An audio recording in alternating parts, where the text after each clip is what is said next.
You are now listening to 15 Minutes of Fame Radio. Let's go! Man, 15 minutes of fame all day. That's my motherfucking jam right there. So last year you had 3 really good battles. This year you said Poison Pen was the reason that you got here. How did this coincide? Like, how did this happen with you two guys? I mean, I was here chilling. I was tweeting this while you was talking. What's up, baby? What's good? he was curving your tweets, though. Of course. Oh, he always does. Don't get me started. I blocked the ass cast like 4 months ago. Listen. Never would I do that. Penn is he's a pillar of hip hop and battle rap in New York from an era that's not as well documented as this one, and I was a part of that. And he was a big homie in the community already, even though he was young.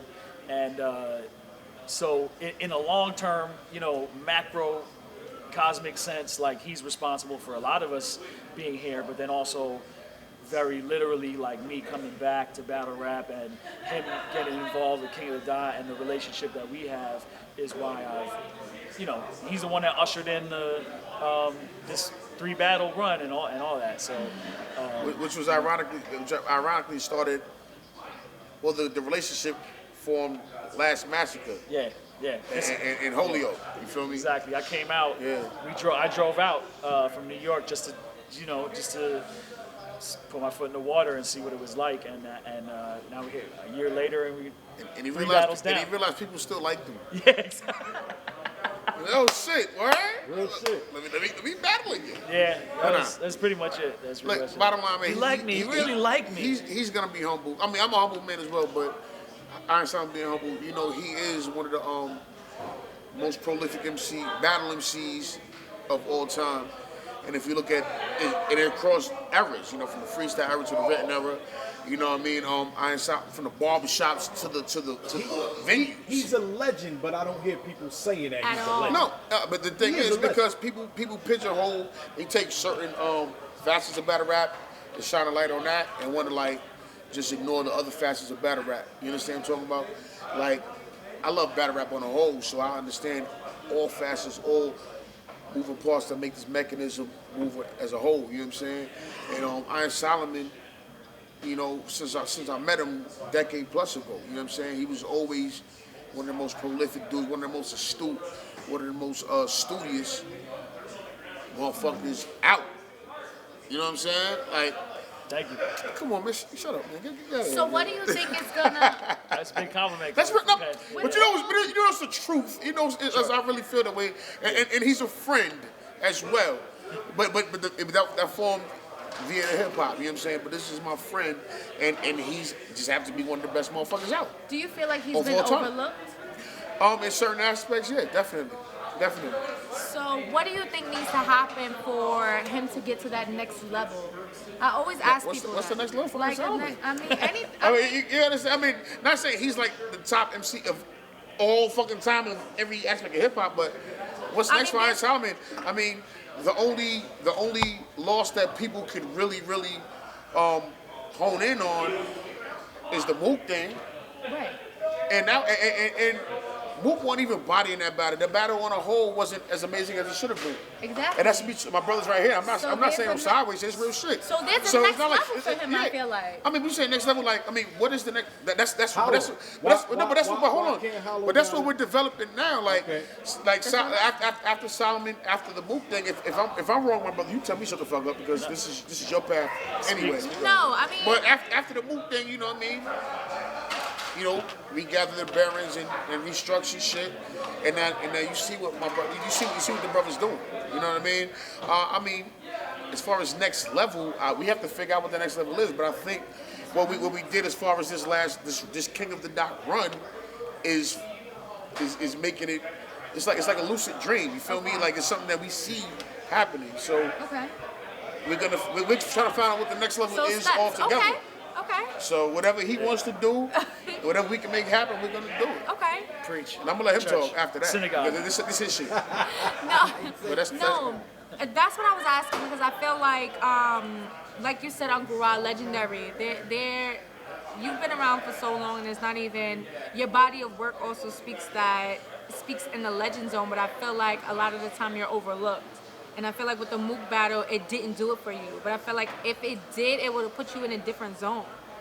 Yeah, I mean, when I going into the Mook battle, I was like, yo, even if I take an L and it's just a good battle, like, this is the cherry on top, and I don't have to battle ever again. Mm-hmm. And, you know, it's too bad that it was, you know, to me, it's mostly too bad that it wasn't a great battle, because you look at the battle tonight, Hollow versus Pat, and, like, me and Mook was what this is right now. You know what I'm saying? Not like a direct correlation, but it's the same thing.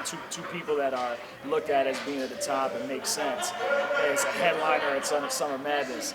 And it just wasn't a good battle, you know what I mean? And I take responsibility for my role in that. So that's unfortunate, and I think that obviously that knocked me down some notches. And I think there's certain things that I've contributed that I think people don't always trace the lineage of, like, okay, guys are rapping like this now, but where did that really start? Right. And I think that whereas, you know, maybe I'm not the best, I'm not, you know, whatever it is, I think I've contributed a lot in terms of, like, you can trace the lineage of the way a lot of people rap now to stuff that I was doing, pushing the envelope and trying to just progress the form. And then also, you know, being cut from the cloth that Penn is talking about of looking at hip hop as, like, the whole shit. Like, you know, I grew up listening to Company Flow and Jay-Z, like, I would put them on the same mixtape. And so for me, you know, Grind Time, King of the Dot, Scribble Jam, Smack, Fight Club, like, all of those things to me were things that I wanted to be involved with and were dope. Whereas they were really like, even though there's still a divide a little bit, like, back in the day it was a much bigger divide, but, you know, someone like Penn was always in both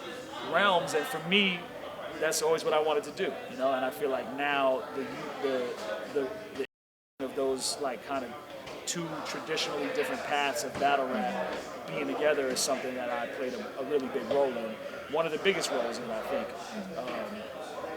And Penn is the only other person that battled in Scribble Jam and Fight Club, aside from me. I think we're probably the only two. That's crazy. Yeah. Yes, You're probably right. Yeah.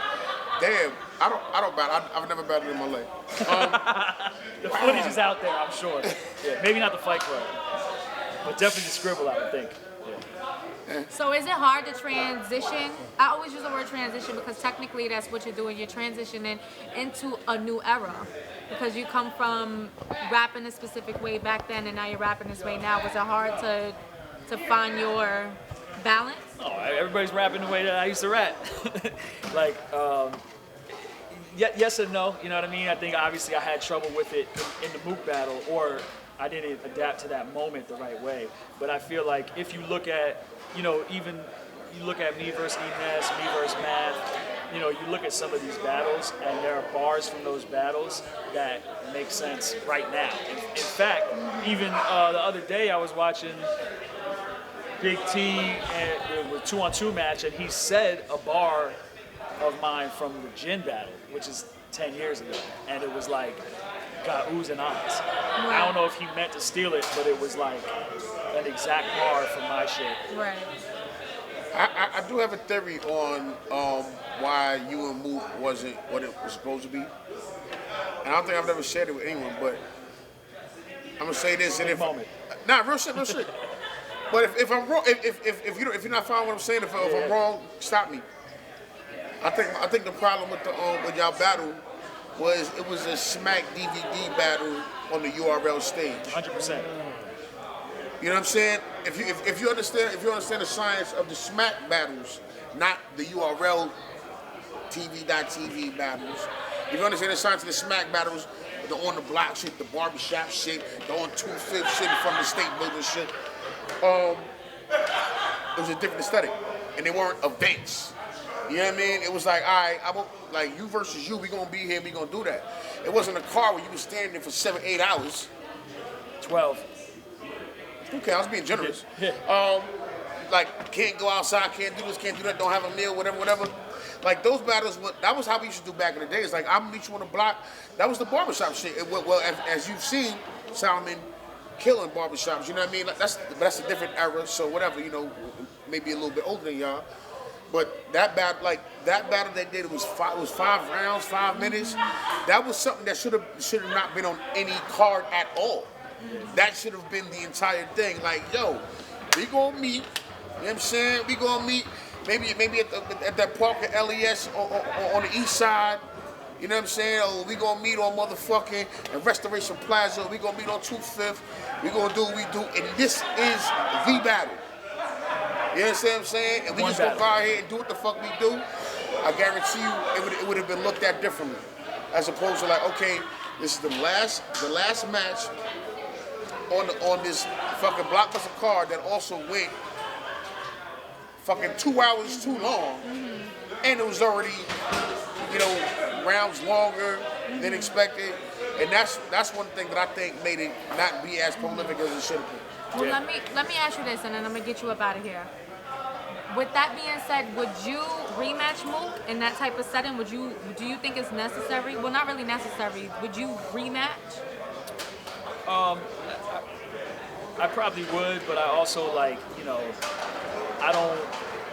People take losses and they get kind of like bitter about shit, and for me, like, you know, that's how the story went. You know what I mean? And like, it's hard for me to get excited about a rematch because I put so much like of myself into writing or preparing for every battle that it's hard to think about going back to that place of that person and that focus.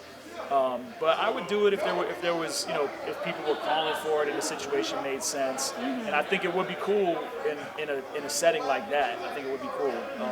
But I'm not trying to rewrite that history. I would prefer to like own that L and just, you know that it happened and not be like, well, you know, this is what, like all those factors are part of what fucked it up. And I was the one that actually pushed for 5 rounds because of that. I was like, yo, it's Mook and we on Smack.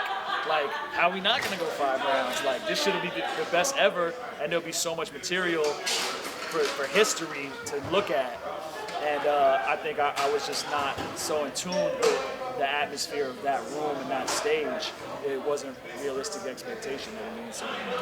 So, sorry, that's a long-winded answer. No, it's fine. I might do it, but it's definitely not something I'm chasing. I'm okay with how things went. You know? All right, man. I'm about to get these guys out of here. Thank you guys for tuning in. Punchlines of Politics. Sign yourself out. Iron Solomon. Poison Pen. Iron Solomon and Boogie. We out here. Thought it was dope. I thought, like I said, besides his first round, I felt like his first round was kind of weak because he came out with jokes. I think he should have came out a little harder because he didn't really get cooking until like towards the middle, right before the middle. But I thought it was dope. Past Day is definitely somebody I salute. What's up with that, man? I was never like no homo pause. Actually, Me neither. Hollow was the guy that really, no matter what you say, you'd be like, yo, that was long. I'd be like, whoa, pause. I'd be like, If you say it to a man, it's weird. Like, if you say to him, I'm coming, you have to say pause. No, you don't. If you're a grown man, you That's fuck. what they That's say. I was gonna say to Hollow, I was gonna say, you know why I find that gay shit funny?